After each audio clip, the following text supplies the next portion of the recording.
Hey everyone, welcome to the Coach Catalyst podcast. This show is about helping you grow as a coach by standing on the shoulders of giants. Each show, you get a different mentor in your ear. The early motivations, the successes, the failures, the tools, the tricks, and the insight into where the industry is going. All of it so you can make your own dent in the world. Remember, success leaves clues. Now, without further ado, on to the show. Hello and welcome to another episode of the Coach Catalyst podcast. I'm your host, Trevor Whitwer. On today's episode, I speak with Alex Cartmill. Now, Alex has a really interesting story. He actually has built his business helping other people build really big brands and really big businesses. Alex was one of the guys behind OTA, Online Trainer Academy, and really helped bring that idea to fruition. And now he's helping fitness mentors build that certification. He has a ton of experience in the fitness industry and has a ton of experience with online coaches, mentoring online coaches. And so he shares a ton of knowledge in that space. This episode was actually really interesting because the first half of it, or probably the first 3/4 of it, was really about Alex and his journey. Then we transition into some stuff about parenting, about family, about raising kids. And I actually get to weigh in a lot on my two kids and how we're really thinking about parenting in my household. So kind of a dual episode here, and I think you're really going to enjoy it. So without further ado, let's get to it, the conversation with Alex Cartmill. Alex Cartmill, welcome to the Coach Catalyst podcast. How are you, sir? Thanks so much for having me, man. I am doing just well. It is absolutely freezing in Portland, so I'm getting used to that. But outside of that, I'm doing great. Yeah, man, I hear you. I'm in Minnesota, and I usually don't like snow before Thanksgiving, and we've got probably 2 inches on the ground. So really? It's officially winter. Is that the norm? Not usually. What'll happen is this will melt, and then we'll get more, and then it'll melt. But this year is supposed, I don't know if it's like an El Nino or La Nina year or whatever, but it's supposed to be a snowier year, so we'll see. Okay. I have a couple different properties in the town that I live in, so every time it snows, I just see like money leaving my wallet because like they have to come and do the parking lots and all the sidewalks and so I pray. I that mean, you guys have got to be pretty used to it at this point, right? I mean, you have to have some pretty great systems because that's always the complaint in Portland is we usually get one big snow a year, but we fail to plan. Where we get half an inch and it just shuts the city down. We're like, well, our solution is let's close everything because we knew it was coming and we didn't plan for it. And then we do that every single year. Seems like in Minnesota, maybe there could be better systems. But we've got the infrastructure set up. We need like 5 feet of snow to shut things down. Ours is cold though. If it gets really cold, like we're in the plains, so it's super windy. So wind chills, like look in January and February, can get like -30s, -40s. And I don't know, maybe this is just the good old days, but I never remembered them closing school for cold. Like you just went to school. In the last couple of years, they've closed school a few times because of it just being like excessively cold. So I don't know, maybe blaming on the kids getting soft or we were just tougher back then. Like, I don't know, but that's just the way it is. But that is surprising actually. We've never had that here, but maybe because I remember one time we hit 0 and I was like, I have to screenshot this on my weather app. This is monumental. I've never seen this before. And you guys are like, wow. Us, 0 for us is like a daily occurrence once December and January hits. But yeah, exactly. Man, exactly. So I'm super excited to have you on because we talked about this right before. What I think is really unique about your situation is a lot of the people that we've had on the podcast have like built a business or they've done a certification or they've kind of built this thing where you have really made your mark and really your own business has been helping other people kind of explode their businesses. And we'll talk about some of those as we go along. But was that always kind of the plan from the start, or did it just kind of work out and an opportunity arose and that kind of led you into the first thing? Certainly more the latter. It was definitely not the plan. I don't know how far back you want to go, but I started college as a journalism major. I thought I wanted to be a sports writer. Nice. And in high school, I wrote for a couple publications. I shadowed the local beat writer for just our local newspaper. And it's funny because even as I was writing, I was very focused in health and fitness, which is where I started. I wrote a lot about, your mentality, how to build habits, things of that nature.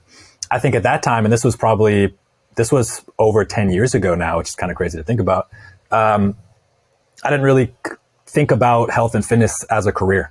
I'm like, well, what are even the possibilities? And so I was like, well, I'm passionate about this. So how can I take health and fitness and put it into a known box already? And for me, my parents are like, well, you're so good at writing. So I was like, yeah, I love writing. Let's do it. And with my mentality, I want to be things because I envision myself being the best. So when I wanted to be a journalist, I was like, I'm going to be the top guy. I'm going to be the head sports writer at the LA Times and New York Times. I'm going to be the dude on ESPN. I'm going to be whatever it may be. Once I started to learn about what went into that profession, and like what the steps were to climb the ladder, I was like, absolutely not for me. And there was one question I asked Miles Vance, who is a local celebrity. He's the sports writer. He's been doing it for decades. And I asked him, I was like, and this is when I was shadowing him in high school, maybe junior year. I was like, when do you take time off? Do you ever go on vacation? And he looked over to me and he said, sports doesn't take time off. And then that's when it hit me in my mind. I was like, I can't do this. I'm like, okay, so if I'm not going to be the very best, which I realized maybe I do have to take some steps to get there. I'm not just going to leap into that position. And once I understood what it took, I was just like, man, I'm losing a lot of passion. But I still entered college as a journalism major because I didn't really think, I'm like, what the heck am I going to major in? Personal training? That's not a major. I can't major in fitness. There's no, what possibilities there. And actually at that time, Tim Henriquez, who's a legend in the powerlifting world, he's a distant relative. Actually, he's my mom's cousin, whatever that would be, to me. First cousin once removed or something. He reached out to me and said, hey, noticed you were interested in fitness, wanted to just let you know that this is a viable possibility for you. And here's what you could possibly do.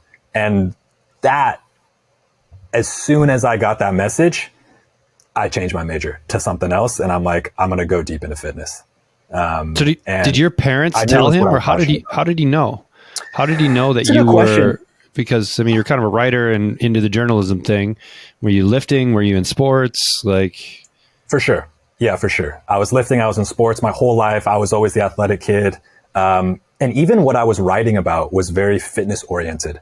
I was writing about, how to build a strong mind for athletics, how to follow a routine. I was like a reporter for high school sports. So I would be the person in high school, actually interviewing people and keeping track of stats and writing recap articles. So I was still very much in the sports, fitness, health world.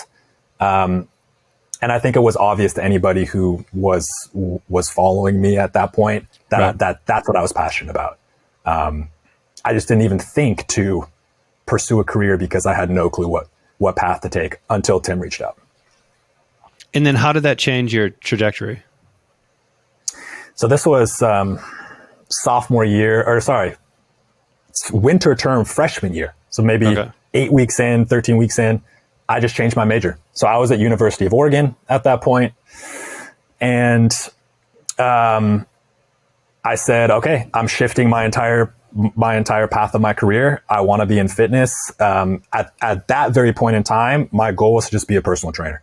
I really had no clue. Now I've always had an entrepreneurial, side of me. I was the kid who was 4 who would build a store in my room and then tell my parents that I built a store, and then they would buy the things that they bought me, for a quarter or a nick or 50 cents or whatever it may be. I sold my shit in garage sales all the time as a kid. I've always just had that, how can I sell something? How can I build and sell something to people? So that's always been in my blood. But at that very point in time, after talking with Tim, I just shifted my vision to being a fitness professional. And at that time, it was really being a personal trainer. Mm-hmm. So did you continue with school, or were you like, I'm out of school, I'm going to go get a cert and start working? I did continue with school. So I stayed at University of Oregon for 2 years. I switched my major to human physiology, which was like the only possible major that, was even a distant relation to fitness. A lot of pre-med, a lot of biology people. I'm like, this isn't quite for me. So then I did transfer 2 years in. I transferred to Oregon State University. And it's funny because my parents met at Oregon State. My sister graduated from Oregon State. So going to U of O, there's obviously a hardcore rivalry there. And so that was, and the only reason I did that was because they had journalism and Oregon State didn't. Okay. And so I was almost forced to do it. And then there was a part of me that was secretly happy deep down that I was changing majors so I could go be at OSU. But also being at both those schools made me realize they're both the same. I mean, it's the same. It's more or less the same. So then I transferred to Oregon State, where they're much more focused on health sciences. And so I was much more in my realm there. I became a personal trainer at their rec center. And then that same year is when I also got in touch with John Goodman and the PTDC. And so simultaneously, as I sort of started my personal training career, I think that entrepreneurial side of me, always trying to build connections, always trying to do the next thing. I was a fan of John and the PTDC. And so I was trying to navigate that relationship and build that. And so that's what kind of, and I'm happy to go into that, but that's what kind of propelled me from being a personal trainer for 2 years. I happened to kind of fill my roster up at the gym, and I started to naturally just kind of coach the other trainers that were there to like, hey man, you should like do this to build a better relationship with people, and that's going to help you retain your clients longer. It just kind of came naturally to teach. And then I built the Online Trainer Academy with John. Was it a cold reach out? I mean, was it like, hey, I really like this website and I'm going to find out who the owner is and then reach out to him? Or was it like just a connection some other way? It was quite the journey. It was probably a 16 to 18 month process from first contact to having some kind of project to work on together. I was just a huge fan of his, huge fan of the website as just a trainer. Yeah. And so I would comment on a lot of his stuff. I would reach out to him, send long messages, blah, blah, blah, just try to, have him put a face to a name. Yep. And I just kept doing that long enough and kept saying, like, if you ever need any help, I'm available. I'm open. I had a blog at that point too. So I was trying to put out content to show him I'm capable. I knew what I was talking about. Nothing came to fruition until maybe, well over a year after that first contact, where he reached out to me and said, I might have an internship opportunity available in like 4 months. Let's chat then. So I said, perfect. So in 4 months, I said, here I am. Right. I'm ready. Let's do it. He said, maybe not for another month or two. So I said, all right. So then a month or two, I reached back out and I said, here I am. Right. And didn't hear back. About a week later, he sends me a message and he said, want to embark on some guerrilla shit together? And I was like, I did it, dude. I'm in. And this guerrilla shit was, GUER. Right. Yeah. Was a random project that I learned later. He just wanted to see if I was capable, see if I was willing to do, random shit for no money, and see if I could do it well. I honestly forget what that even was. It was something that we just worked together for a little bit, got no money, did a random task for him. And then my first paid gig with him was running his personal Instagram account when I was still in college. So I would think of the content. I know he was a deep cerebral dude, as am I. Mm-hmm. And I would write his content for him, make the images. And then I slowly shifted to doing that for the PTDC as a whole. And it just slowly built and built and built from there. And then when it was time to build the Online Trainer Academy, or when he had that idea, I was kind of a natural person to help him do that. I was ready to be on full time. He trusted me. He believed that I had the skill set. And he knew I was willing to put in the work and, do literally anything. Right. And then, so he said, want to do this with me? And we built that out, and I ran that for several years, and we co-authored a book, and, obviously it blossomed into this whole thing. But yeah, that's kind of how it started. As a gym owner, Coach Catalyst is the key to having low turnover. For several years, I struggled and spent 10 to 20 hours a week communicating with clients via phone calls, Facebook Messenger, email, and text messages. I had tried everything to make my life more efficient. I was at my wit's end. And then I found Coach Catalyst. Since starting the software, I have found a life again, and my clients are thanking me for being so involved in their fitness life. I've cut my daily commitment to interacting with over 300 clients to under 15 minutes a day and have streamlined my 6-week challenges. I couldn't recommend it more. I just don't know if I would even be here today if it wasn't for Coach Catalyst. If you don't have an account already, you're missing out and not helping the people you could be. I mean, that's really interesting, right? I mean, there's a few, I think, major nuggets there. One is like the persistence, right? Like you were willing to just like kind of show up, kind of be in the room, comment on things, and be willing to like play the long game, right? Like you didn't most likely lead with, hey, let me do this thing for you. It was more just like kind of a natural relationship building. Yes. And then as that relationship, I mean, like anyone, right? And you're at a different stage now in your career. Like if someone is constantly showing up like on posts and on things that you create, like you start, like no matter how many followers you are, if you start seeing the same people over and over again, like they just like kind of hold a spot in your brain. And a good example actually from our end is one of our support specialists in the UK. Her name is Emma.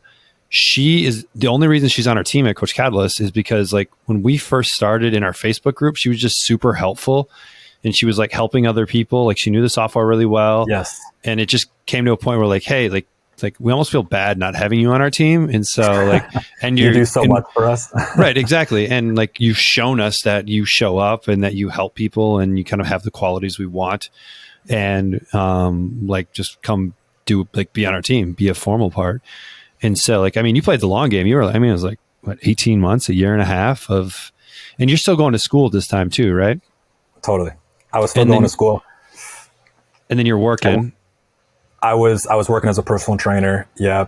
And we got to the point where he said, I'm ready to bring you on full time as soon as you finish school. Right. And actually to his credit, which I actually appreciate, I was always good at school. I liked school. It didn't take much effort for me, which I'm very thankful for. Once I hit college, and especially the latter years of college, I started to get a little anxious around like, okay, I just want to get out and start working and like start making money and start building my career. And so when I had John at that time, who I massively looked up to, say, I'm just waiting to hire you full time until you finish, I was like, God, I was like, damn, should I just quit now? Like, right.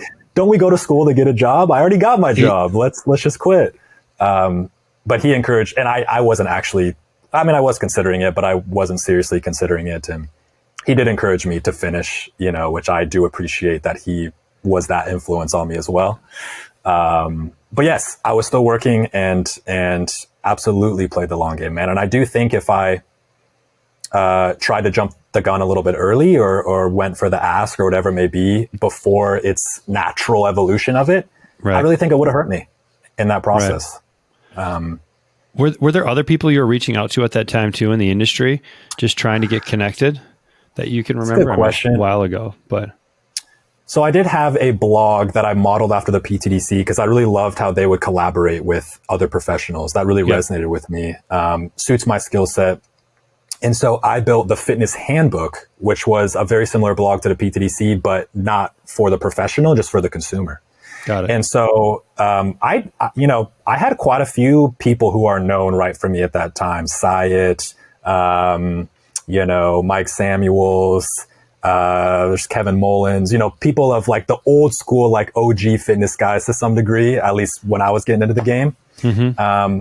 I did have connections with those people just by being in the community, I think, and being active and like feeling like I can learn something from everybody. What can I do to help you? Can I put you on a pedestal on my website and you just share thoughts with me and I'll do all the work? Great. Mm-hmm. So I was very much in how can I provide value to these people?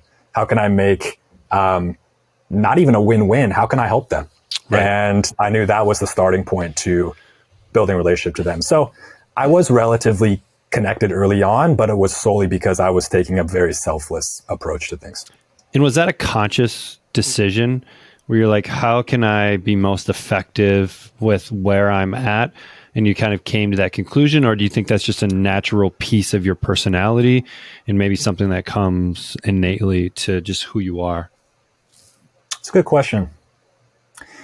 I don't think it was conscious. I've always been fascinated by psychology and human behavior and things of that nature. And I think my brain assumed that by being valuable and helpful and solely making that my only internal goal, I can't lose. There's only upside. And at that point, I had nothing to lose either. I mean, I had only anything to gain. Right. And so I think I just took a lot of risks, but I think it came naturally to me of just, if I were to sell these people or give them any type of selfish air, then that's just going to hinder my ability to build a connection with them and show them what I'm actually about. Because I did truly want to help them. And so that first step was matching my true intentions with my actions, because if I wanted something out of them, and that was my ultimate goal, that was my intention, and then I tried to convince them that I didn't, I knew that was going to fall flat as well, because you can only keep that up for so long. Right. I mean, I have these conversations in sales all the time. People who are like, I don't believe in my product. I think I'm expensive. It's like, you need to change that belief inside internally before you try to convince people that it's true. And so, yeah, it's a good question, man. It wasn't a conscious decision. It was just something that I assumed to be true based on what I observed in people. Right. Your parents raised you well, right? And I'm very lucky to have the parents I have, no doubt. And it seems to be too like a level of humility where, these people were at a certain stage in their game and you were willing to maybe set the ego aside a little bit and just be like, hey, how can I help you? Where a lot of times we see from, especially in the fitness industry, and this is probably every industry, right? There's so much ego involved and so much like who's better at this and that and who has more followers and yada, yada, yada. And I think the way you approached it from like a give first and, even if I don't get anything, like physically or whatever, like I'm cool because I'm getting just knowledge and friendships and relationships. But usually in the end, you provide enough value at some point, like the tables turn and reciprocation starts to happen. And if nothing else, you can control to some degree the associations that people have of you. I don't talk to a lot of the people that wrote for my blog. In fact, I bet a lot of them aren't even in the fitness industry anymore.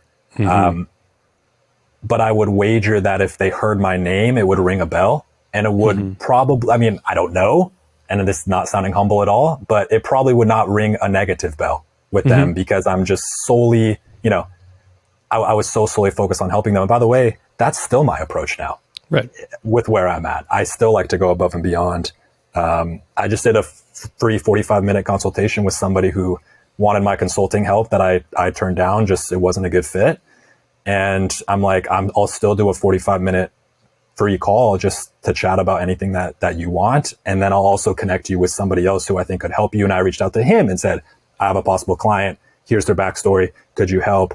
And now she wants to talk about building a course together and things of that nature. And so I still, it just comes very naturally to me to be like, I don't want to gain anything from you. I truly, my intention is to be helpful.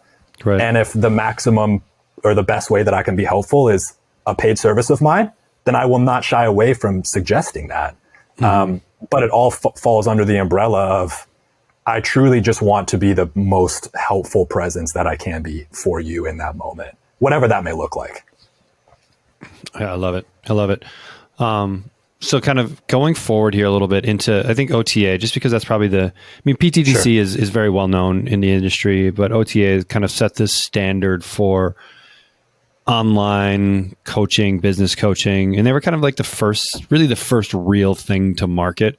Because the online world is really new too. Like it's, even 5 years ago, like not a ton of people were doing online coaching.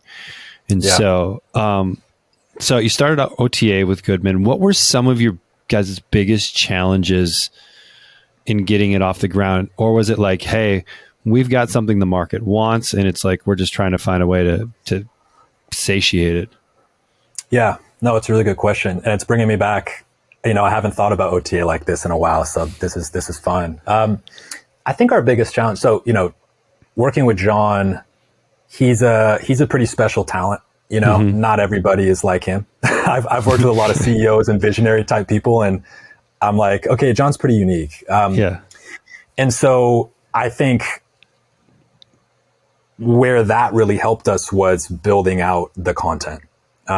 He was really the visionary behind what type of content do we build. It came so naturally to him to be like, we need to cover this, this, this, and this, and we put it in this order. Obviously we tweak things, but like his first instinct is 80% there, whereas maybe my first instinct or someone else's might be 50%. And it's going to need another whole overhaul to turn it into something sellable and deliverable. So I think for a lot of people, building out the actual content, because we had a 350-page textbook and an 80-page workbook and 10 hours of video, would be a massive, like much more of a massive undertaking. We did that. Now, to my credit, I was the project manager, and I would tell him, okay, today you need to finish these 4 lessons. And I would send him an email every single morning and say, here's what you're doing today. So that's massively helpful. Our biggest challenge was, how do we get people to believe that this is a viable path in the industry? Okay. We launched in 2016, when, like you said, there wasn't, online training was kind of like, there were a lot of negative associations. It's a scam. It's the easy way out. It's not what real coaches do. It's what influencers do. Oh, are you just selling programs? There were a lot of unknowns around that. And that was our biggest challenge, I would say, is how do we convince people that we are educating around this topic from a very research-based and credible position, and it doesn't have to mean worse. It's simply different, with different pros and cons. That was a challenge to get it off the ground. Now, luckily, we had an audience that we could sell to. Our overhead was relatively low. That was massively helpful. You'd have taken a completely different approach if, for instance, I was helping a client who usually doesn't have tens of thousands of followers right now, and you have to get people to care about this who don't know you. That's a much longer process. So I think it would have been, our marketing and our buildup would have been a lot longer. But luckily we could launch it to an existing audience. We could have hundreds of people buy it because they just like trusted John and PTDC and be like, okay, I trust this is going to work. And then the challenge from there was, actually, it's really interesting, man. We had a really key challenge of, do we make it evergreen or do we make it cohort based? We actually went back and forth on this for a really long time. It was solely cohort based at the start, just because we didn't really, not that we don't know what we're doing. But once we got a cohort through the door, we really had to shut doors and say, let's figure out what we're going to do with these people. Let's learn from these people, what's working, what isn't. We knew the information was good, but to turn the information into an educational experience that is digestible, and that actually produces the result that people are coming in for, and doesn't just overwhelm them or just toss information at them and say, here's everything you need to know, good luck. That was an operational challenge that I tackled over the 4-year period. And so we did change our delivery quite a bit. But so the challenges, of course, evolve as the course evolves. But certainly at the very start, getting people to believe that it was a viable path was by far our largest barrier. And so how long did you stick with that cohort model? Was that the first couple of years? Because now it's evergreen, right? Now it's evergreen. We stuck with that cohort model for, I think, like a year and a half, something like that. Did it become just unsustainable with the amount of volume of people? And so we had 2 launches per year, and sometimes we would do a little flash launch where we're like, hey, we're opening up spots for a week, and that would get 100 people or whatever. It got to the point, so actually it's twofold. One, it got to the point where someone had interest and they wanted to enroll that day. And then we told them, you have to wait 4 months. And in 4 months, they already bought something else. And that actually leads into the second point, which is competition started to pop up. Like the amount of people who copied us, of course they did. I mean, not copied, but went the, I'm going to train online trainers route. I mean, there's very, very high quantity of that now. And so we had other competition. And so we were like, we can't afford to turn people away, and have them wait for 4 months or 6 months or whatever it may be. And then third, I guess, is we had developed our systems pretty strongly that we could afford to make it evergreen, but we only could do that because we did a cohort base where we didn't have to worry about people coming in. And I mean, it probably didn't help that I was the sole operations person for that 1.5 year period until I hired Amber Reynolds, who now took my position and is running the program. But until then, I was the person who was doing everything. And so I physically could not handle the onboarding of new people and mentor and make the updates. And, it just wasn't possible. So once we got some experience under our belt, got some people on the team, understood what tweaks we need to make to actually deliver the outcome that people want, then there's competition. We decided to make it evergreen, which again, posed new challenges for us of how do we consistently get people in without the urgency of this is going to close for 6 months, which was a huge draw for people. Yeah. I mean, that's a huge lever, right? And it's a reason why companies like PN and others have the cohort or the closed cart model where they only open twice a year, and you either get in or you get out. And so, I mean, that does pose marketing challenges because I can get it whenever, so I don't have that urgency to do it right now. How did you guys, was there anything you guys did that helped overcome that? Was it more, or had you hit this kind of snowball effect where now you had enough momentum, enough social proof, enough people graduating from the program and talking about it that it kind of now it was going on its own? Or were there anything else specific that you remember? Yeah, so it was both. It was certainly both. So it was 3 things. One, it was the natural snowball. I think the natural snowball only occurred though because the product was great. Good. If the product was so, if it was good enough, that snowball would have been a lot slower to build, a lot smaller. And so we were building referrals, which is great. And really, really taking care of our people, always going above and beyond. The other thing that happened, but that wasn't enough to replace the urgency. Right. Urgency is strong. I mean, it's a huge lever. It's a massive lever. Yeah. It's huge. But we almost had to replace, what's that lever that we're using now if we can't say it's closing in 2 months? So, or not closing 4, 6 months. What we did now was we actually had to dive deep into our customer research and think to ourselves and ask ourselves, why the hell are people buying this? They are coming to us at point A of this process.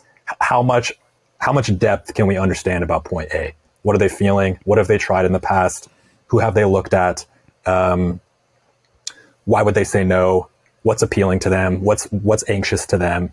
We spoke with customers, and we actually developed a true marketing plan based off of that, as opposed to our hunch and us saying it's now or never. And that was extremely helpful. And so we would start to run ads and run other campaigns around these problems and barriers, and that we would learn that maybe wasn't obvious to us. And so by going evergreen, we were almost forced to do it like a real business, actually understand who's buying from us and why, and then build marketing around that. Which didn't immediately solve all of our problems by any means. It still required a lot of effort. But it was helpful that we now had a clear end goal, and now we could utilize different marketing tools and tactics pointing towards the same end goal, and utilize trial and error and things of that nature to actually build evergreen marketing campaigns. We did a lot with showcasing our students. That was really big. We had them on a lot of podcasts. We would do lives with them. That was huge.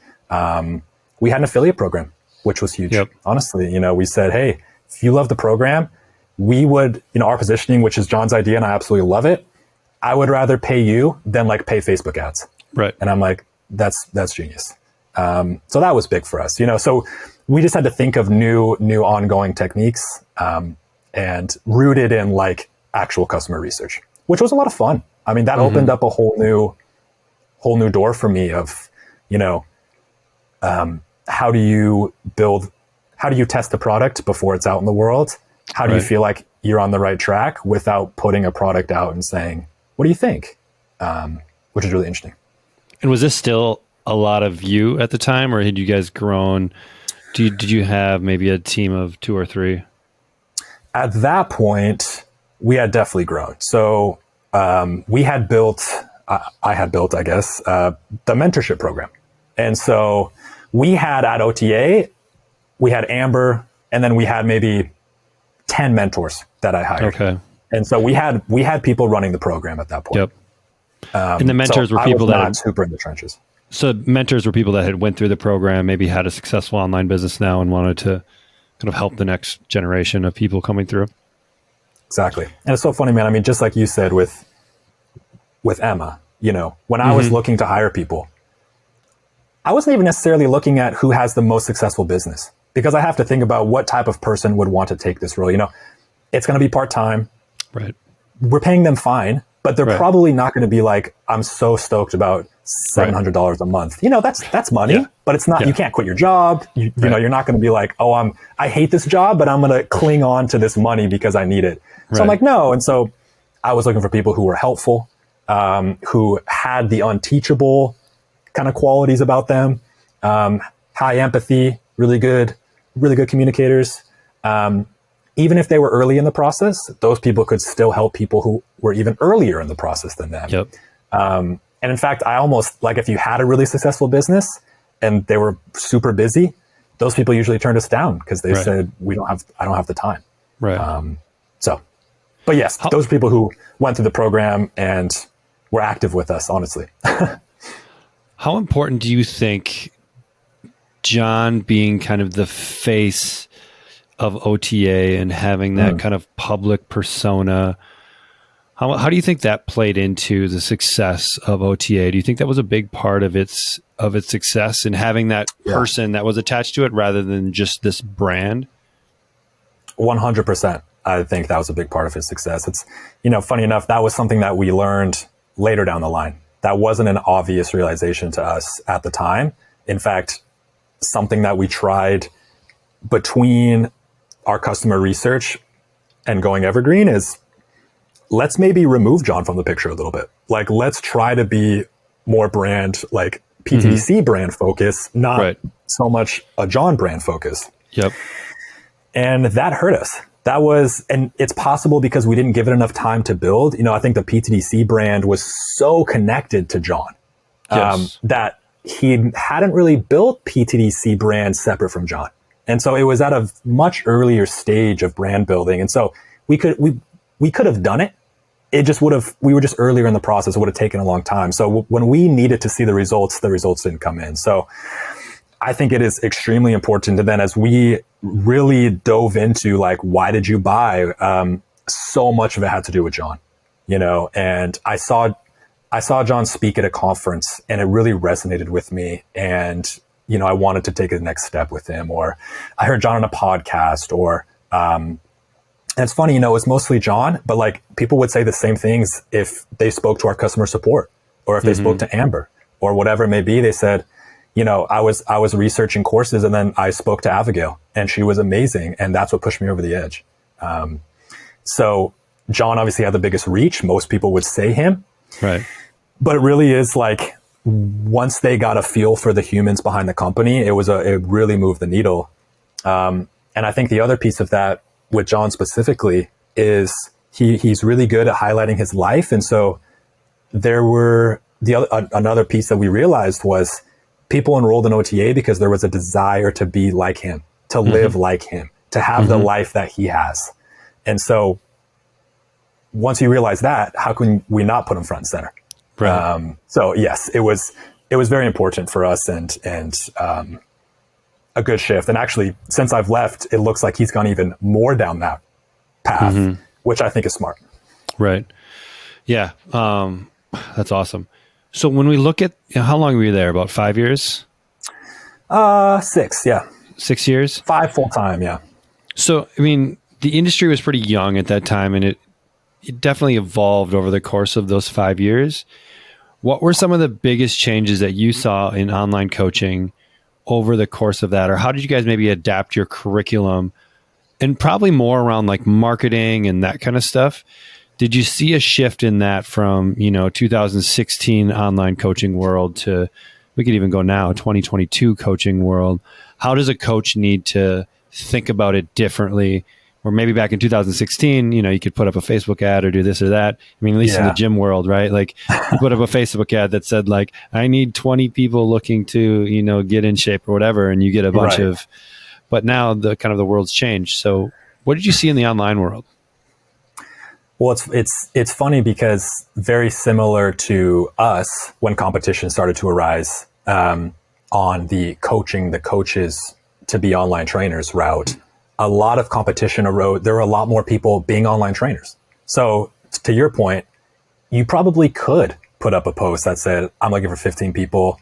And for a lot of people, that's their very first time seeing that. I still think for a lot of people, that will be their first time seeing that. I mean, most of my friends, and this is intentional, are not fitness people, and now I don't really sell fitness, so I do think there is this mentality that it's so saturated. My friends have seen the same post over and over. They probably haven't unless they also follow a bunch of other fitness people. But I do think now it is, and then, but even more so now, it is such a relationship-based business that everything you do, in my opinion, should lead back to building connections with people. That 45-minute free call that I was on, I was literally just doing that before this. And it was a really classic conversation of, I post on social media, I get no traction, it doesn't work. And we started to talk about, are you posting and walking away, or is it a bridge to something else? And really she just post and walk away. And I'm like, well, that is going to fall flat, because now there are a shit ton of people posting about health and fitness and selling their services. Some is bullshit, some is great. The average consumer is not going to know the difference. How you're going to differentiate yourself is like leaning into your authenticity, being you, and like allowing people to understand the real you. And how that happens oftentimes is genuine communication, curiosity-led communication, but it doesn't really answer your question, because even in OTA, that's what we were teaching at the time. And I credit that to John being ahead of the game. We were teaching, you need to talk to people every single day. Yes, you need to post content, but really your content has to be a bridge to communication. Right. I don't post that much content. I have Facebook, I have Instagram, I post when I want to, but I have developed my business in such a way that it is such a relationship-based approach that I can post one piece of content that sparks a dozen conversations, and then I can leverage those dozen conversations into sustainability in business for me. Not the case for everybody. I think it takes some time to do that, and OTA helped me do that. But I just think now really has to be a relationship game. Any solo service-based business, I feel, is really a relationship business. And so focusing on that should be the ultimate end goal in my mind. As a coach that runs challenges, I needed my life back. I had stuff all over the place. A Facebook group for community interaction, Google Sheets for check-ins and measurements, and was drowning in email communication. As my challenges grew past just a handful of people, I started to notice clients were falling through the cracks. I began researching virtual assistants because I just couldn't manage it all. And truthfully, the client experience was going down the drain. Luckily, a friend recommended Coach Catalyst and just told me to trust her. I'm sure glad I did. Now I can run my challenges with 2 or 200 clients with just a few clicks. The lessons get delivered on the right days, the accountability happens automatically, and most importantly, the communication is all in one spot. I even created 2 new challenges from the Coach Catalyst library. Best part, didn't have to change a thing. I used to spend 15 minutes just trying to log into all the apps I needed. Now I log in and my dashboard tells me who needs a shout out and who needs a kick in the butt in about 15 seconds. I feel like a huge weight is lifted off of my shoulders. I can finally spend my time coaching again instead of worrying about all the admin work. Do your brain a favor and get Coach Catalyst. And really, being an online coach is no different than being a in-person brick and mortar coach. Like, totally. It's just the relationship is built a little bit differently. I think online coaches actually have to be a little bit more intentional about it. Because when you're in person, if you're a personal trainer, you just being in the same room as someone 3 times a week for a year on it, like there's naturally a relationship that's going to happen.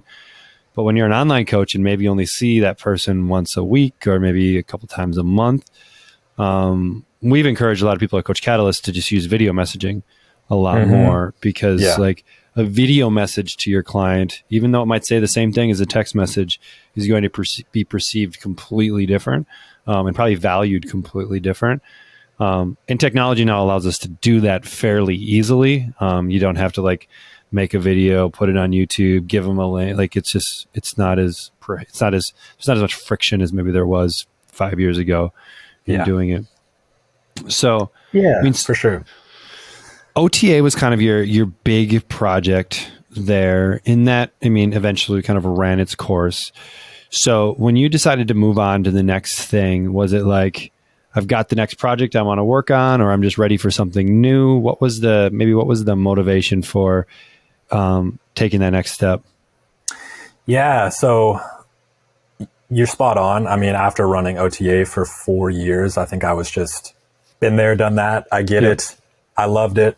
Time to do something else. I love the PTDC. I wanted to explore other PTDC opportunities at that point. And so that's actually when I launched deep into the customer research side of things for OTA specifically, and then into QuickCoach, which is their personal trainer platform that he built. So I was we didn't even know what we wanted to build necessarily. Well, we had an idea, but the idea was very different from what John ended up building.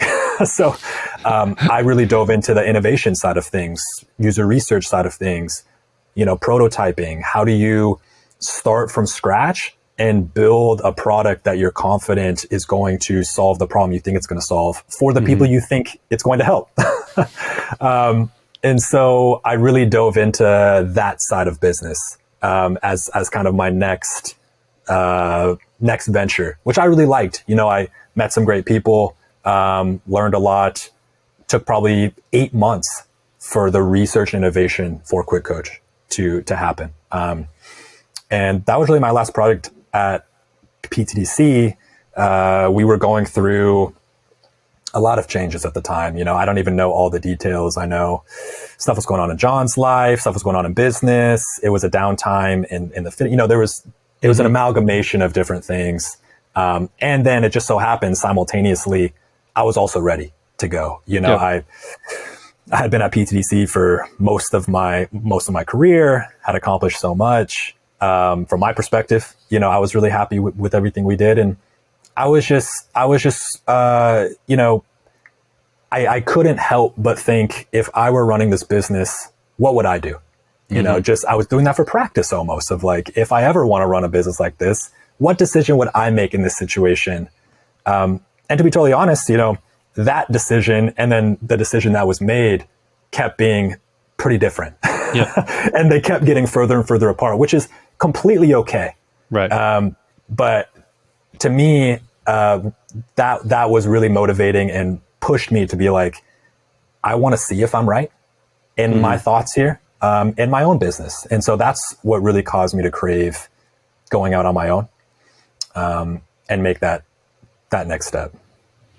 Was it, for lack of a better term, was it scary at all in a way of being like, I've done this thing for the last 6 years and now I'm going to kind of move on with maybe not a clear idea of what's next? Was that, or is your personality type of like, all right, I'm going to go do it and figure it out and everything's going to be good? Both, man. I still don't know what the hell I'm doing. Like I still don't have a path. Like I have clients, and people keep paying me to help them, and then they're happy that I help them, and then I just want to like keep doing that. But like what I'm actually doing, I don't know. So I'm still figuring that out. Although I do have a better idea than I did even a few months ago, but it was absolutely scary, man. I think that fear pushed me to take risks that I probably, if I had that safety net, I would probably look at these risks that I took and think they're not worth it. I don't need to do it. Once I removed my safety net, I was like, I should probably make that post. I should probably reach out to that person. Fuck it. Let's make this website. It's like there were fewer reasons to not take these risks. The upside became so much more grand. So did the downside, really. Because I didn't have that consistent money coming in from PTDC that, like, really no matter what I did, I would get that, regardless. It is scary for sure. I think luckily I was able, dude, I still get scared. I mean, like, I still think about it. I've only been freelance for this year. And so, actually I was just talking to the old COO of PTDC who left a little bit before I did. He's on a very similar path as me, just trying to build the freelance route. And he's like, do you ever think about if all of this like goes away tomorrow, what are you going to do? Because that's not an outlandish idea. Right. Like that's not like, and he's working at a company, they do audio engineering. And he's like, we had one day where our biggest client could not pay us and our second and third biggest client had to back out of the deal and we had no money. And I was like, how did this happen in one day? We were so good. And then one day it changed, which is kind of the nature of entrepreneurship. And so that forced him to think, what the hell am I going to do if I lose this today? And so I'm always in that mentality of this could go away tomorrow, which I think provides me a healthy fear at all times to some degree. That was going to be my next question is how do you manage that mental state? And I think like entrepreneurs find the ones that continue to do it long term, find a way to manage that mental state. Cause I don't think that's unique to, I think it's unique to entrepreneurship and starting businesses and doing your own thing and being a solo entrepreneur. Like there's a very real reality that things could come crashing down very quickly. And then what are you going to do? And so is there anything specific that you do to help kind of manage that, that thing that's kind of always there in the back of your head? So yes, that's a really good question. Man, so many thoughts pop up. The way that I don't let it completely control my mind on a day-to-day basis is I do have a plan if it all shits the bed, if I do lose, so I'm managing a company called Fitness Mentors right now. Let's say, we have a really bad couple months and it's done and, it gets too stressful, whatever. Who knows what could happen? That's the thing is who the hell knows? So I do have okay, if the worst case scenario happens to me, here's what I'm going to do. And all I need to do is believe that I'll be okay if that happens.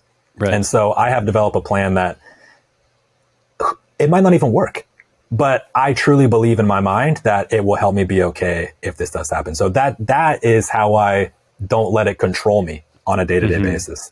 The other piece of it is I have really learned to just love the journey. I love the process. I'm obsessed with building the business. And I think that's why I'm okay to play a 16-month long game, because the reason I'm doing it is not for money. It's not because, yes, I get a high when I make a sale, right? But it's almost like, I almost think, how can I leverage this into the next thing? It's not that I don't take care of my people, but I just love, I'm not even like, I don't have an end goal that I want to stop at. I'm very much in love with the journey itself, which I think allows me to just not knowing what's going to come next is a piece of that journey.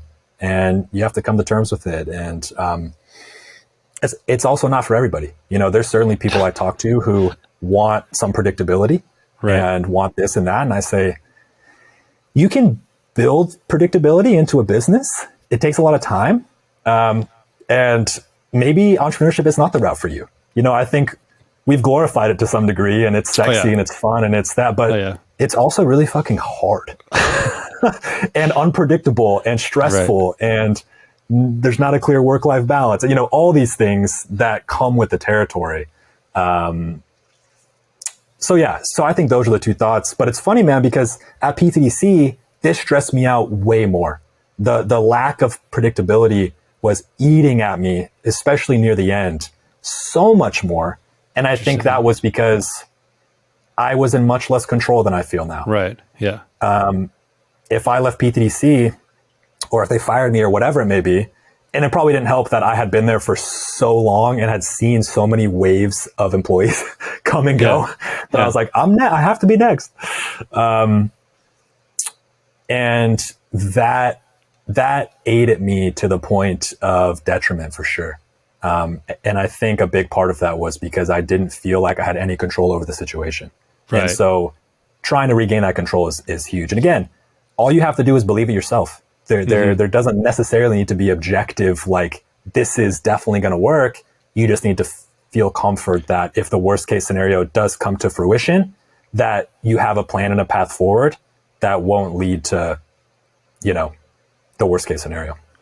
And I mean, I think that ultimately is like the superpower of entrepreneurs, right? It's a belief in yourself where, hey, if shit hits the fan and all, like, and we experienced it, right? Like COVID, like basically took small businesses through the ringer. Like totally. I have done worst case scenarios on my businesses where like, hey, what would happen if we lost like, you know, 30% or 50% of our members? Like, how would we handle it? How would we survive? I never, ever ran a scenario where it'd be like, okay, today you have a business that's a brick and mortar. In 2 days, you're going to have an online business and you're going to have to try and convince all of these members that signed up to train with you in person to then train with you online, and you cannot open your doors for the next 3 months. All right, go. And so like, I think COVID really, you know, sharpened a lot of entrepreneurs' teeth that were really in it for, and they were able to adapt and it just kind of build your skills. Totally. But there was one thing you said about really enjoying the journey and the building process. Do you think that with OTA, it had gotten to a point where, all right, this thing is kind of built, this machine is kind of running, and now maybe I'm not getting maybe the same enjoyment out of it because it's no longer in that building stage. It's maybe in a different stage of business that was maybe another contributor to like, hey, let's try and find something that's maybe new and exciting. It's a good question, man. You read between the lines very well when because I'm like, you pick up on things that I'm like that anyway. So I appreciate your questions. Yeah, that's definitely a part of it. So it was twofold.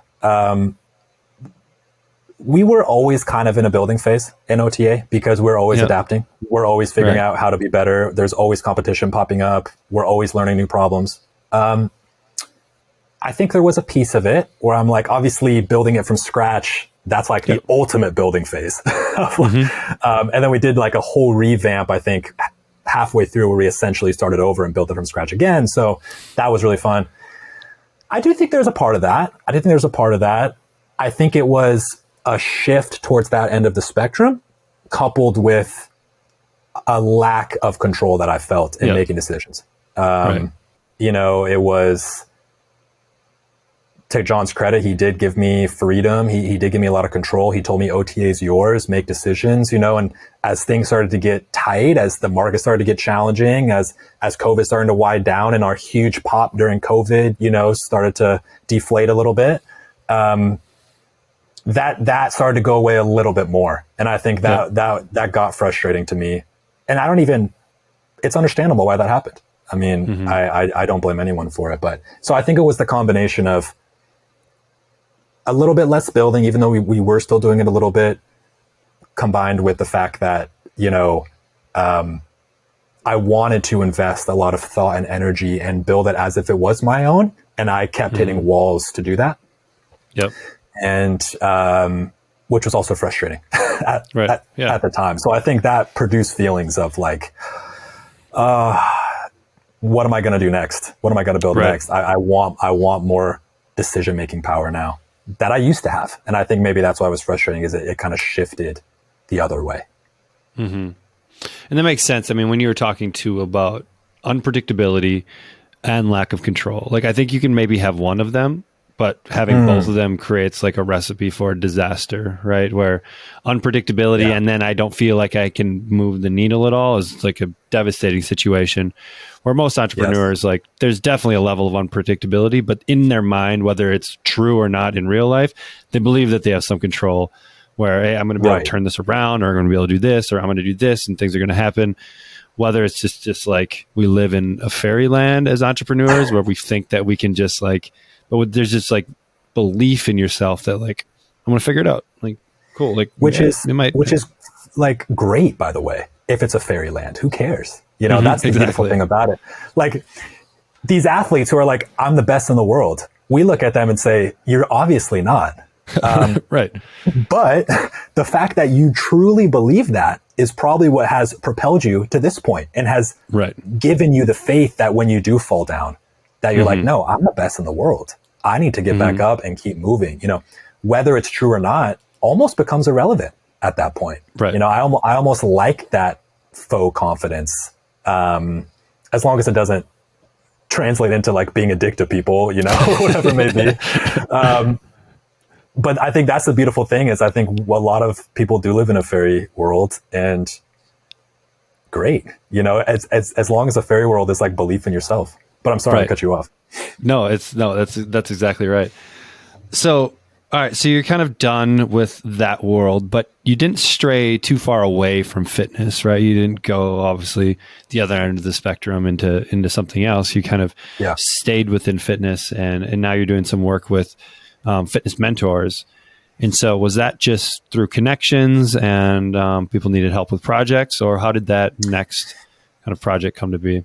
Yeah. So luckily, you know, working at PTDC, I had the fortune of just making a lot of connections. You know, that's how we met. You know, I just built a lot of connections there. So when I left, I made a post that just said, I'm leaving, had a great time, don't know what's next.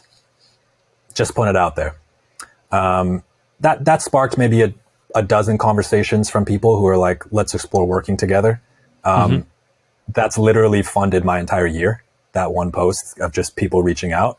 So Eddie Lester, the CEO of Fitness Mentors, he just reached out after that post and said, hey, I'm trying to grow the company. They were actually trying to pivot. So they used to be a certification prep company where like they would prep you to pass big CPT exams, NASM, ACE, ISSA, things of that nature. So they would sell study materials. You know, their whole business was focused on, we'll help you pass another exam. 3 years ago, he wanted to shift into the education and like actually build educational materials and compete with these people, which you can imagine is a difficult shift to make once you've been on the prep side of things for 5 years prior to that. So we had a lot of conversations and so really just arose from him needing help. We had connected back in OTA. He actually wanted me to contribute to some of his courses. You know, we had known of each other. So we weren't starting completely from scratch at that point. And we started off really slow. You know, I started off at 10 hours a week. I'm very big on work conversations have to be a two-way street. It has to be a mutual conversation. I don't like thinking of it as like they're interviewing me to decide if I'm worthy of this job. It's like, really, we're talking to each other to see if we could both be happy in a work situation. And so thankfully I'm able to do that. And then it was going well. I liked it. The team's great. And I'm still not full-time. I'm still just half-time, just working on other projects and things like that. But yeah, essentially that's how it arose. And it's been a really fun and interesting sort of project, you know, and I have a lot more control than I did at PTC, and everything's great there. You know, of course we have our challenges, but so yeah, it just arose from that, from me putting it out there that I'm leaving and building a lot of connections over the years and never asking them for anything ever. So it was, and I didn't even ask for anything in the post. I just said I'm leaving. So another testament to the long game, I guess. Right.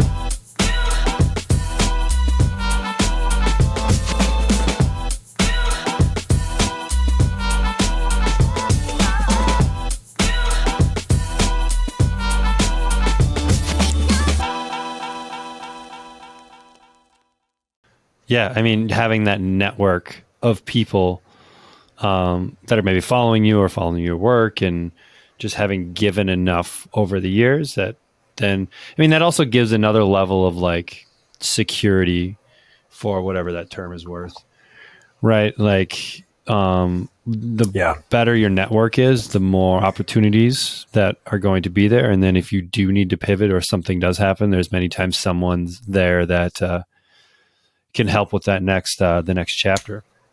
Yeah, for sure. For sure. And transparency, that's essentially my plan of like, if shit hits the fan, I'm like, I'll finally ask people for something. Like, I never ask, but I'm like, hey, you know what? If I really have to like find work, I think I could do it, man. Like, I think I could do it. So, and do you have kids or anything like that? I do not have kids, no. Okay. Do you think your mindset might be different if you had kids or dependents or other people that were like, or do you think it would be relatively the same? That's a good question. Of course, I think my mindset would be different. It's hard to predict exactly how, not being there. And I don't want to be that guy that's like, he's talking about having kids when he's single. I think probably what it would do to me is shift my perspective on what's important in life and what's not. Which honestly, I try to even get to that point now without kids, where I'm like, a lot of this shit doesn't even matter. I'm very focused on my relationships. I do have a dog, which helps, I'm very focused on waking up, not feeling stressed as hell every single day, and feeling content and feeling like I have purpose, and building really quality relationships and nurturing them and being present and all these things, which I am very much I build a business as a vehicle to a life that I want to live. I don't build a business as the end goal. That is not my end goal. I want to something, I need money. Something has to funnel this lifestyle. I can't, I live pretty minimally, but I know I still, I hate to use spoiled, but I'm just accustomed to like, I don't like having roommates. I like living in a nice area, just like, I don't have a lot of things, but it still takes money to keep up a lifestyle. So I think it would shift my perspective like that, but I honestly think I try to do that anyway. Yeah. And so I think having kids would probably just further push me into that mentality of like, it would be a perspective maker of, man, this thing that I'm really stressed about, as I'm sitting here with my child, it just blows away in the wind, because I'm like, this is 1 million times more important than like that meeting that didn't go well. Or I should have said this thing, whatever I think about, I overanalyze everything. Right. So I think it would do that to me. I'm not sure what else it would do. It would probably, the thought of, my childless self right now. Do you have kids, by the way? I do. I have two. Yeah. You do? 4-year-old and a 6-year-old. Yeah. So that's why I asked. I'm super curious to hear your perspective on before and after, but my perspective right now is it seems really hard too. Like, I feel like my life would just be busier, like more full, and I wouldn't be able to be as like relaxed as I am now, or like laid back, I don't strive to be busy, really.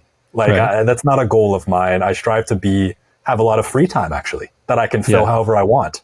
Right. But I'm curious how you envisioned it, or not necessarily envisioned it, but where was your head at when you were in my position? And then how did that kind of shift? Or what surprised you?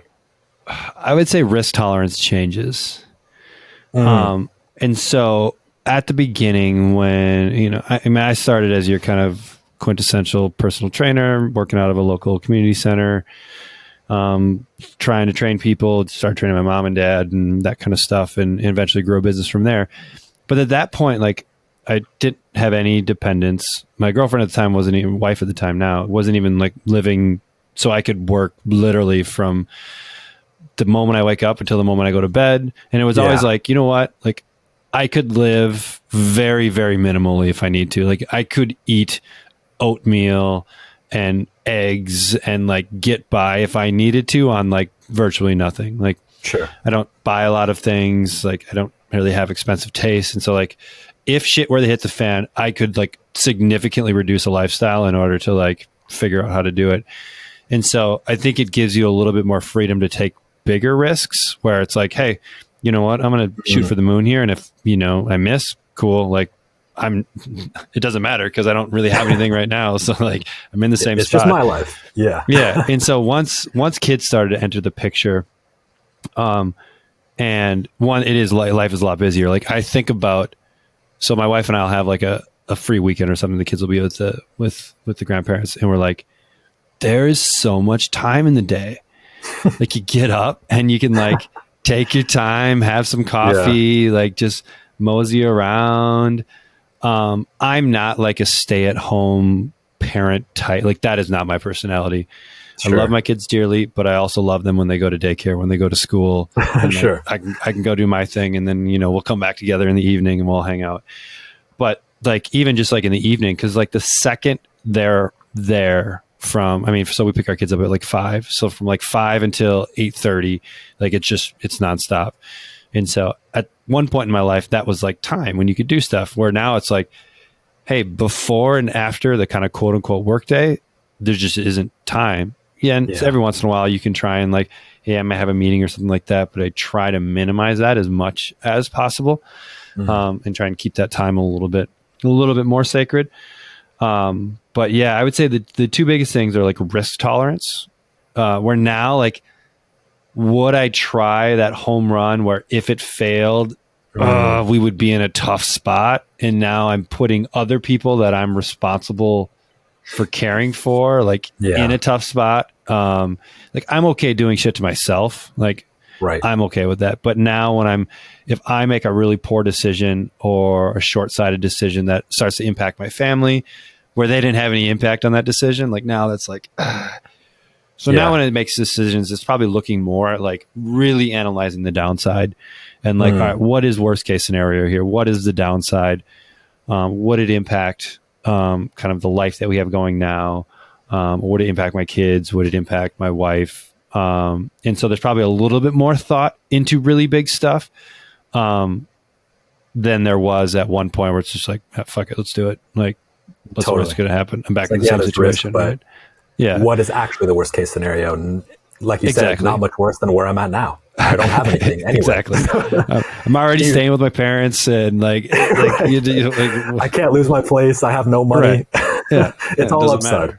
Yeah, exactly. Do you feel like that shift do you feel like it's net positive? Do you feel like it's strengthened your decision making? Do you ever look at it objectively and think, you wish you could go back to that home run? Or do you think like take more of those risks? Or do you feel like that was probably, a lack of thoughtfulness that's what was rooted in, as opposed to, huge upside, no downside? I don't necessarily know if one is probably better than the other. I think it's just very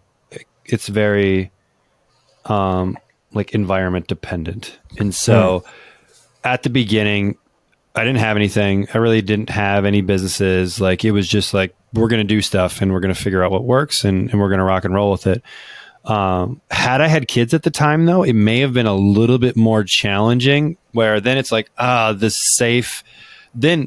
for me, I've never really had the like 9-to-5 job. Like I've never had I clock in, I clock out, and I get paid. Yeah, and so I haven't either.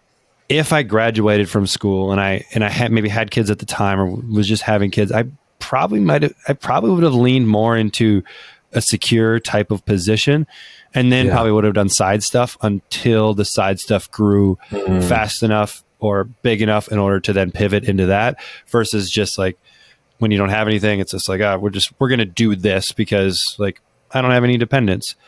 And so, but now I think my decision making is better. It's not that I would take big risk and still do stupid things, but it's just like, you're not doing the thing that's going to completely derail you. And so, and I'm in a fortunate position now where I have more cushion too, right? Which also can be a bad thing, because once you start to live a certain lifestyle or get certain things, like, and this just with a mindset, our pain of loss is much bigger than what we get from a gain. And so once you start to get stuff, it's kind of like, oh man, I kind of like this lifestyle to an extent. And so there are those things that you just grapple with. But ultimately, I think it's probably forced me to be a better decision maker. Yeah. And just because I'm not just thinking about myself, I have to kind of maybe think through things a little bit more and make sure that I'm making better decisions, because there are others that depend on me. And then it's like a time thing. Like at the beginning when I didn't have kids, like all the time in the world, I could work as much as I wanted to physically work, and I'm not really impacting anyone else's life. Where now it's very much like I've got a window. Like I literally have a window of time that I need to get things done, and like what is most important, what's going to move the needle the most. I can't just waste time doing other things, because there are things that we want to accomplish. Yeah. And so it forces you, instead of having, 18 hours, 16 hours in a day, you have 6. How do you still have the same impact? And so it's then forced me to like lean on other people and create leverage with other people and kind of doing that stuff, versus I need to do everything. And it's more like, all right, what are the things that only I can do? Those are the things I need to focus on. Sure. And then we need to bring in people to do some of this other stuff. But yeah, positive. I would call it net positive. Yeah. I would, it's like growth, like anything else. Sure. But it's just, different environments. And so, and did you think about that before having kids? Was this a thought for you? Because I mean, for me, obviously before having kids, I do have a long-term partner right now, and it's funny because she feels very similarly as me. As like, I could take it or leave it. I think deep down, I do want to be a father. The idea of raising a child is very fulfilling and exciting to me. When I think objectively about how much my life is going to change, it's scary as hell to me. And I'm like, how much is societal pressure contributing to my desire to have kids? And how much am I actually like, maybe it's actually not for me, And I actually do wrestle with these thoughts a lot of times, because it is the life you said that you had before kids is exactly my life right now. Yep. This is my last call I have for the day. We could talk for however long. I just have to walk my dog. I wake up. I make my schedule. I get annoyed when someone takes away my time. Like, how dare you take 10 minutes away from this plan that I set, which was no plan. Right. Did you wrestle with those thoughts at all beforehand, or definitely. Was it kind of a natural? Yeah, I mean, 100%. 100% would thought about like, hey, now what is this going to take away? Because in that state, really all I could think about was myself, and I also had like my wife at the time. I think we always knew that we wanted to eventually have kids, but you finally just kind of get to a point where it's just like, you know what, like maybe it's not perfect. This is probably something we want to do down the road, and so like let's just do it now. And so I'm 36 right now. So we had our kids at about 30. My wife at the time. And so, I was fortunate to like do a bunch of stuff like out of college. Like I lived overseas and kind of lived in some different cities and kind of gotten a little bit of that out of my system. And we had kind of gotten to a point where it's like, hey, I think this makes sense for us. And especially for her too, like my wife was probably the first one that really wanted to do it, because she didn't want to keep getting older. And then, we started having kids in like mid 30s. Sure. And there's just certain risks and things that come from having kids later in life. But for me, I think I've always wanted to have kids, but I'm also like kind of a selfish person. I'll kind of admit I was an only child, like, and so there was also a piece of me like, what is this going to take away? But then once you have kids, you kind of realize as much as there's like shitty times, like I'm not going to paint that my children are awesome all the time. Like it's probably they're not awesome more often than not. But the weird thing is, like, when they are awesome, that's like times 10 versus when they're not awesome. And so it's like in your brain, like everything just gets skewed. And so I think what you get in being able to kind of raise kids then kind of outweighs that stuff. And it doesn't mean, and I think the other thing that I came to a realization was I don't have to choose one or the other. Yeah. I think you can craft, especially in today's day and age, you can kind of craft the life that you want. And as long as your wants aren't massive and you have to spend all of your time like satisfying those wants, right? Like if your wants aren't huge and you're able to live a lifestyle, like work now is not this, like I need to go in, clock in 9 to 5. Work can be, hey, I do these projects that, fulfill my needs and I don't need to work 8 hours a day unless I want to. And so I think we live in a unique time in society that allows that to be more of a possibility. So it's almost like both can work. Totally. And so like, but each person, like, I know I don't judge anybody. Like if someone doesn't want to have kids, like that's cool. Like, totally. Like I don't think everyone needs to. Like I've got good buddies that are my age and they just decided that, hey, they don't want to do it. And like that works. Yeah. And some people, like they just have a calling or they have a drive to want to do it. And like, I'm glad they do because like our population needs to repopulate in order for us to stay on this world. And so I do think it's a positive thing for society for sure. And if if everyone stopped having kids or even that became the majority, there are downsides to that for sure.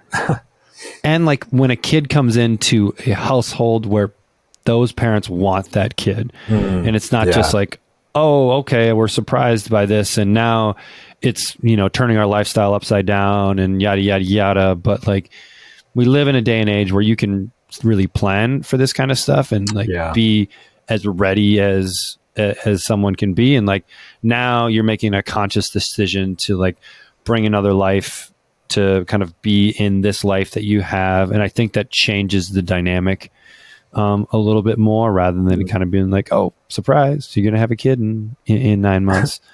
Right. Yeah. Better get prepared. Right. Exactly. From a fulfillment perspective for you, has there been anything that's been particularly surprising? Well, as far as with kids? Yeah. So, I will admit I didn't enjoy the first probably 3 years as much. Okay. They're very dependent on mom. And so, which makes sense. She's breastfeeding, like they're very connected to her, like survival of a child that is dependent on the mom. Like I have nothing except protection from lions or whatever. Right. And so, I have found with my oldest is now 6, where probably in the last 2 years, and I have 2 boys, so they've really started to, like their personality starts to come out, for good or bad. He's like uber competitive. Like we're big Vikings fans. And I don't know if you heard about the Vikings game or follow. Oh, I watched it. Football at all, but with Bills last week. Yeah. With the Bills last week. Sunday. Yeah. Oh, I watched it. I almost had to go into a different room and listen to it on the radio because our 6-year-old is like if we don't get a first down, like if we have to punt, it is like tears and he's like throwing things. And it's like, buddy, it's a long game. I know we're down 10 right now. Like it's going to be okay. And then like good things will happen. And then he's all excited. And it's like this roller coaster of emotions. And like, it's like, I can't even stand being around him because it's just like, it's like crying and like punching things. And it's like, dude, it was an incomplete pass. Like it was incomplete. We got another down. Like we're good. We just called a timeout. It's okay. Right. And so he's like a drunk dude at a bar. Just exactly. That's kind of actually how little kids are. Sometimes they're just like drunk adults, the way they act. Sure. Which by the way, this was completely me as a kid. If it gives you any consolation, my parents were concerned with how competitive I was as a kid because it like ruled my life. And like I would lose one game of wall ball in elementary school and it would like crush me because I would lose one game like every 6 months or whatever, So that was, and you've turned out okay. So there is hope, but I think there's an advantage in that, right? Like, so there's a piece of me that like, I see this innate competitiveness in my child. Like he is uber competitive. And my wife and I were both collegiate athletes. Like my wife is 5'11", I'm 6'6". Like our kid's probably going to be big and he's probably going to be a good athlete. He's been really What was your coordinated. sport? So I was a basketball player. Oh, okay, cool. Yeah. So, so he's going to be involved in athletics. And so like being good in athletics is like having a strong competitive drive makes you that much better at athletic. Like there's hands down, like, and it's like really anything, like being an uber competitive person typically gives you an advantage. Because it's just like this drive, but it can also turn into a disadvantage, especially as you evolve in life where like you're not on the field or the court anymore. And so learning how to then harness that and like kind of like really focusing it into certain areas, but being able to almost like turn it off as well. Like it doesn't serve me in this situation. It serves me in this situation. And so for him, I always struggle with like, do I really want to try and like teach that out of him at an early age? It's like I want him to be competitive, but I also want him to be able to like not be an asshole like at the same time. Right. Like, or like which can happen. 100%. I mean, it would get to the point where I would cheat at board games when I was 10 because I just needed to win, you know, like it's like, okay, it doesn't serve me here. Like I want to outperform someone in a meeting or whatever. It's like, that's the disadvantage. And I'm trying to think how my parents, you know, I think my parents would always, they never tried to coach it out of me. They would just, when I would lose or whatever, they would be the presence that's like, it's not that big of a deal. You know, it's okay. We all lose. Losing is a part of the process. It doesn't have to be this monumental, my life's over, I failed at everything. It's like, actually, it's an opportunity to be better and to this and that. So they planted those seeds very early for me. And I remember like, even when I lost the wall ball in third grade, whatever it may be, and I matured early. So it sounds like I was this god athlete, but really I think matured like, and I was always very old because I have a September birthday. So I was old for my grade. And I think I just physically was just like a year ahead of people. And so I was just dominant in like elementary school and middle school. And then high school, people started to catch up and then I became very mediocre. But, you know, I remember my dad, I would be crushed that I lost a wall ball or whatever. And my dad's like, you know, everyone, and a part of the reason I was crushed is because people would celebrate when they would beat me. You know, like the whole class would cheer. Yes, we beat Alex, blah, blah, blah. And I'm like, this kills me so much. It already hurts bad enough that I lost. And then for you to cheer in my misery, you know?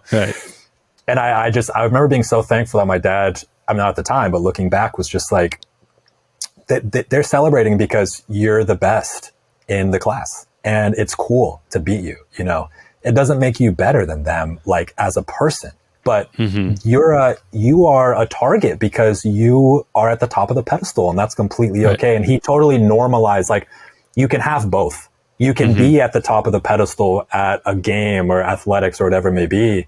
And you can still be humble and you can still be okay with losing and you can still strive to be at the top. And I think like if he had tried to coach my competitiveness out in a way that's like, hey, maybe like don't care so much about winning or maybe like, let's like not play this game anymore or whatever. I feel like I would have probably gone the other direction and became like, I wasn't very rebellious, but I feel like because it was so innate to me, I probably would have rebelled in that situation and went into be like, I can't not care though. So if that's the advice, if that's the path I have to take, that's not doable for my 7-year-old brain right now. For my 10-year-old brain, I need to learn how to deal with my competitiveness. I can't coach it out of me. So I feel like your instinct is right there. But what the hell do I know talking about kids without having kids? The thing is with kids, like what's really interesting, and I've seen this with other families, is you could have 2 kids, same environment, same parents, brought up the exact same way, given the same opportunities, and they're like completely opposite ends of the spectrum. And it's like, what? Like, so does it even matter? Like what we do? Like keep them alive, keep them fed, like, you know, make sure they go to school, yada, yada, yada. And then like, it's kind of like, well, like just roll the dice and you see what you get. And so true, man. There's that piece of it too, but it's like, well, I don't want to also roll the dice on like, let's just see what happens. I'm at least going to try to like shape a little bit of the path and help him develop some values and all of these other things. But that's just that's life, right? Like you can do all of the thing in entrepreneurship and business, and you can do all the things that you think you should do, and like it turns out completely different. Because even for kids, at the end of the day, it's their life, and so like they need to do it. We can only help guide and give advice and go from there. I mean, my sister and I are exactly what you just described. We're so different.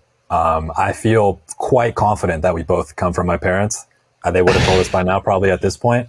But we are very different, in a lot of different ways. And it's fascinating to me. I mean, what's really interesting, man, and again, I don't want to get I don't know what I'm talking about. I'm just trying to dissect my own family life. And we have a very similar foundation. We have a very similar foundation of thinking, very similar fundamentals.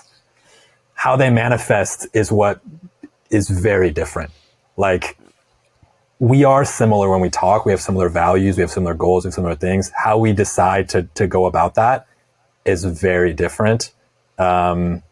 I don't know why that is. I guess that's the environmental factors, or I guess that's the early experiences you have in childhood that shape, certain barriers that you have, or certain fears or certain anxieties. I truly don't know.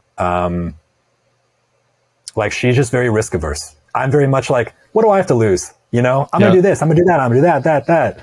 Right. And it's like a big deal for her, to maybe go out on a limb and do something because she views the downside as a lot bigger. And I'm like, I wonder why that is. Like, where did that distinction come from? Because both of my parents are pretty risk averse, actually. I'm the one that's just like, fuck it. Who cares? Right. It is really fascinating to me. Yeah. I have no idea, but we are extremely different people. Maybe none of it does matter, I will say though, the things my dad told me as a kid that I kind of sort of brushed off or didn't really take into heart, they're fundamental pieces of my life now. So I only say that to give you a perspective of, which I'm sure people have told you, at least for me, I can only speak for myself. Whenever I was mad at my parents, wasn't super often, the things they said to me, and more importantly, the things they did for me, or how they acted, that has shaped so much of my life now. Right. Even though at the time I didn't know what I was looking at. I didn't know what they were saying, which I think is really interesting and definitely plays into my thought that I'm super lucky with the parents that I had, because it could have gone very differently. Yeah. So there is hope that maybe they are listening at least a little bit, despite. I think so. I certainly think so. At least even if they don't say, I do think it's penetrating some mental barrier. Even if it's a subconscious, I'm okay with it. Exactly. Right. But how they acted was always bigger for me. How they treated the person that knocked on our door randomly and wanted to sell us something. How they talked to the cashier at the store. Those were the things, because I really looked up to my parents and was they know what they're doing. They were my role models, and I remember shaping what's okay and what's not okay really stem from their actions for me. Which again, their actions were great. And the things that I have picked up from both my parents, totally action-based, well, I saw my dad do this, I developed that habit. I saw my mom do this, I developed that habit. When their words matched up with their actions, great, but still the actions often overrode whatever principle they would share with me or whatever it may be. Which is interesting thinking back about that. Yeah, right. You still have a good relationship with your parents now?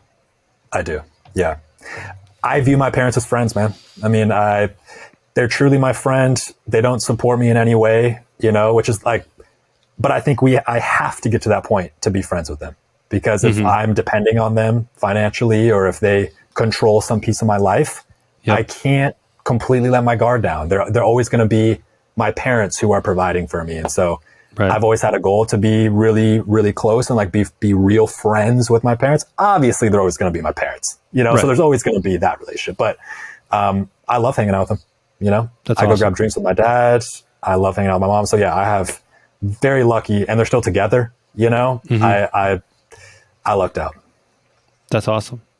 Yeah, I mean, I think that's probably something, if I really think deeply about what I want from my kids, is when it's all said and done, to be able to like sit down and have conversations with them as humans, and kind of both going through this journey together. And I just happen to play a part in theirs. Because what's really interesting, right, is you as a parent have played a big part in your kids' lives, but the opposite isn't necessarily true, in that like, all right, so my genetic material gets passed on to my kids, but they were just kind of like given this road, they're given this path that they need to go on.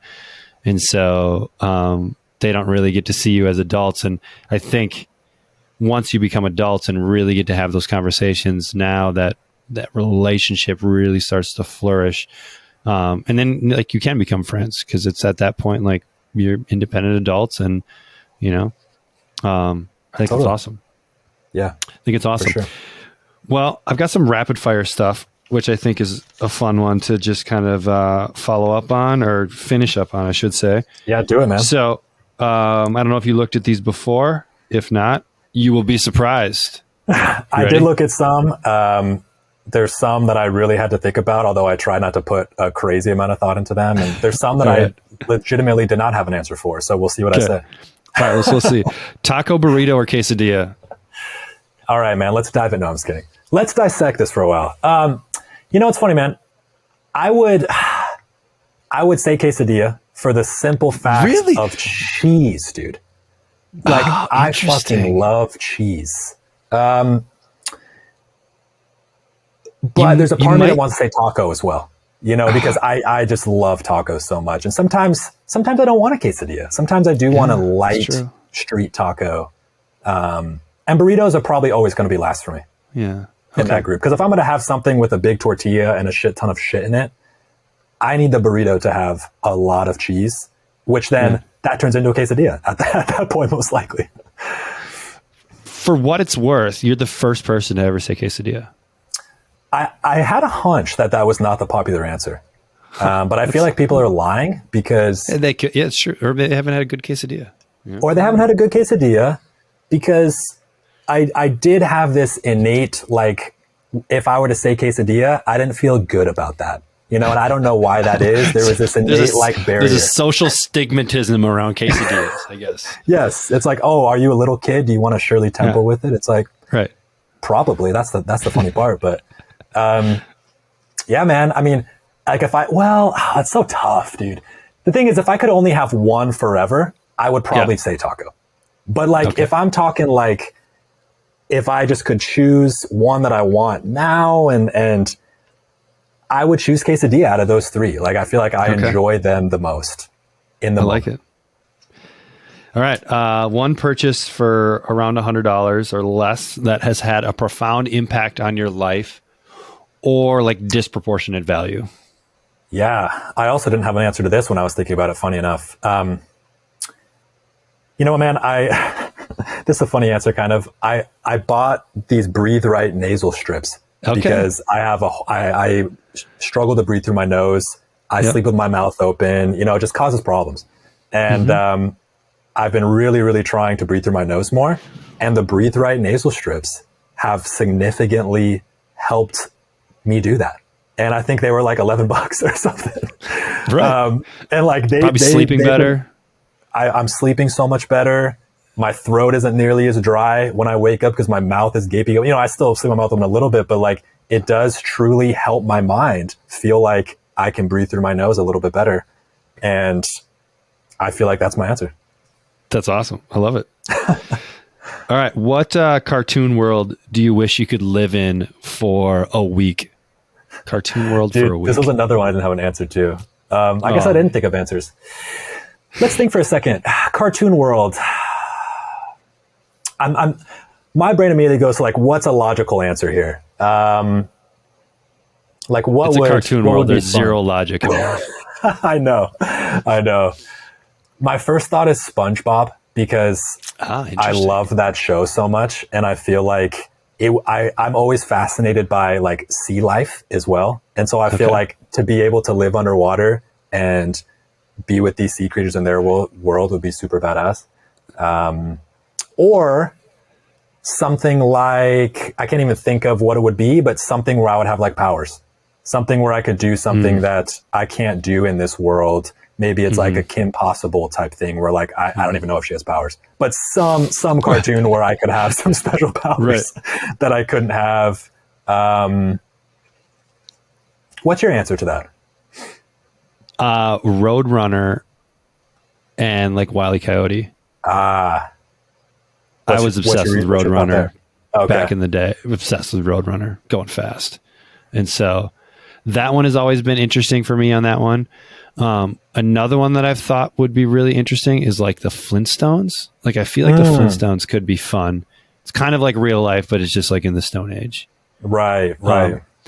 But I agree with your one on powers. I think it'd be really interesting to like, you could fly or you could, I don't know, walk through walls or... Yeah. Rick and Morty or... my cartoon world now revolves around like Bluey.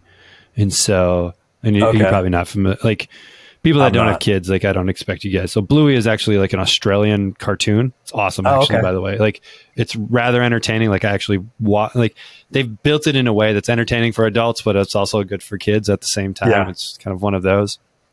And they call stuffed animals in Bluey stuffies, and it's kind of an Australian term. And like we never called. All of a sudden, one day Asher comes down. He's like, "Hey, I got my stuffy." I'm like, "What? What are you talking? My stuffy?" And like, and we had to like, "Oh, okay." He watches Bluey. They call it stuffies. Okay, he's being indoctrinated. We got it. Like we're all good now. But yeah, it's good. Would you want to be in that world, or no? Bluey would be really fun. They're actually really entertaining. Like the dad, like they're like the parents all of us should be. And so it kind of makes you feel bad, like watching it, because the parents in it, like they're always like creating these like situations for the kids and they're having fun. And like one day the dad pretends like for the entire day he's on this island with the kids, and they're like, and so they're like the parents we all strive to be, but fall short of on most days because we have to go to work and we're stressed out and all these other things going on. But yeah, it's actually a really good cartoon. So, you know, if you're ever just bored on a Saturday, there you go. I know Peppa Pig. I've heard that's out of style, but I know that's a kid show that I've seen make its rounds. Is that still in, or is that? Bluey's way better. For sure. I couldn't stand Peppa the Pig. Bluey's way better for sure. Good to know. All right. Last one here. If you could have dinner with anyone on the planet, past or present, who do you break bread with? Yeah. Really fascinating question. You know, so I asked my girlfriend this question this morning when I was thinking about it. I also didn't come up with an answer on this, so this is going to be on the fly. Picked all the perfect ones. No, it's just, I love it. I also try not to prepare a ton because I almost like to think what comes naturally to me. You know, like I do this at restaurants all the time where my friend will be like, "What are you going to get?" And I'm like, honestly, I have some things I will decide when the server asks. And for you, then I will look down and whatever I want will come out. And that's almost how I feel about this, the rapid fire. You know, it's funny, man, because I asked my girlfriend this question. She said somebody who passed, who was really, really close to her, who like never got to see her grow up and, you know, and she wanted to share about her life. Like, that makes a lot of sense. And I was thinking about my own life and I'm like, man, I truly don't have anybody in that arena in my own life, which I feel extremely thankful for. Like nobody that has been a really, really key part of my life that has shaped me, that I love so much. Every one of those people, which is a relatively small number of people, are still here. And that probably would be my answer if I thought that. But since that's not the case, there's a part of me that still wants to just say like my parents or something like that. You know, they're always going to be so important to me. But if I'm not wanting to be boring, I think probably somebody in history that I think would be fascinating to sit down with and just ask questions to, you know, somebody who was a part of a really interesting historical event or a really interesting period of life. Can't think of who comes to mind potentially for that. But something like that would probably pique my interest. So there's been a few people. Yeah, go ahead. There's been a few people that have said Jesus, which I think would be a really interesting one. That's interesting. Another one that just popped into my mind is think of like historical figures like a Genghis Khan, or like these just like larger than life people living in a world that is way different than us. I think it would be just interesting to hear their perspective on how they're actually thinking about day-to-day life. I think Jesus is fascinating. And I think about how many questions we could answer about the stories we tell around Jesus. That's where my mind goes. I'm like, is this true? Like, I need to fact check a few things here. Jesus, I'm like all right, what? Man, like, so tell me about that day, dude. Like, so you were on the cross, right? Is that true? Okay, out? So that is very exciting to me. I feel like that seems super interesting to me. Genghis Khan. Someone like that, maybe that has like truly shaped so many fundamental pieces of our society today. And that like their presence and their contributions or whatever it may be are still so alive today. That is really fascinating. I'd say someone like that. We can go with that. I like Jesus, man. I mean, I don't want to steal someone's answer, but I'm not particularly religious, but I think I'm fascinated by it all. And I think that would be extremely interesting. Yeah. I like it. Well, this conversation was not what I had anticipated this conversation being about when we first started. I mean, we kind of took a turn into the family stuff, and I thought it was awesome. And so I really appreciate you, man, coming on and hanging out for the last hour and a half. And hopefully you got a little out of it too. And absolutely. That's been good. No, I love the conversation. Thoroughly enjoyed it. You're a great interviewer, and happy to do it again anytime. Awesome. And if people want to kind of dig into a little bit more about you, I know you've got the website, alexcartmill.com. Is there anywhere else, the Instas, that people can connect with you? Just Alex Cartmill. Yep. It's at Alex Cartmill for Instagram, Alex Cartmill on Facebook, alexcartmill.com, CARTMILL. You can get in touch with me there if you want to learn more about like what I do for work, like more specifically, the website is a great place for that. And if you want to just chat, ask questions, always open to do that. So really any platform, Facebook, Instagram, and LinkedIn too, Okay. I don't have TikTok or Twitter or anything like that, but always happy to chat. Your website too is solid, by the way. I was looking at some stuff earlier today, and I think that's a really good, it's almost like a resume. I mean, I think it's just really well done. So kudos to you on that thing. It's as simple as humanly possible. I'm like, people don't care what information I want to communicate. And you're so right. I mean, it absolutely is. I wanted something, my Instagram isn't impressive enough to be like, I don't know, Alex. I'm like, oh, here's my Instagram. You can really get the full feel for what I do. Same with Facebook, same with LinkedIn, really. Right. And so I built this to serve as like, you have no clue about me, which is probably the case with most people. This is a really good, like professional roundup of what I do, and you can get in touch from there. So thanks, man. Yeah, I built it from scratch, and it took a long time to make it simple. It was a lot bigger at first. Did you build it on WordPress, or what'd you use? WordPress, yeah. Nice. Yep. Well done. It looks really good. Thanks. Yeah, I really appreciate it, man. All right, Alex, man. Appreciate taking the time. We'll talk soon, brother. Of course. Yeah, sounds good, man. Take care. See ya. Thanks so much for listening to another episode of the Coach Catalyst podcast. If you are a coach looking to do more for your clients than just workouts, give Coach Catalyst a test drive. Try it for 14 days. Jump on call with your personal strategy coach, Ashley, and see how easy technology can be, all for free. Tell them Trevor sent you. Until next time, keep changing lives.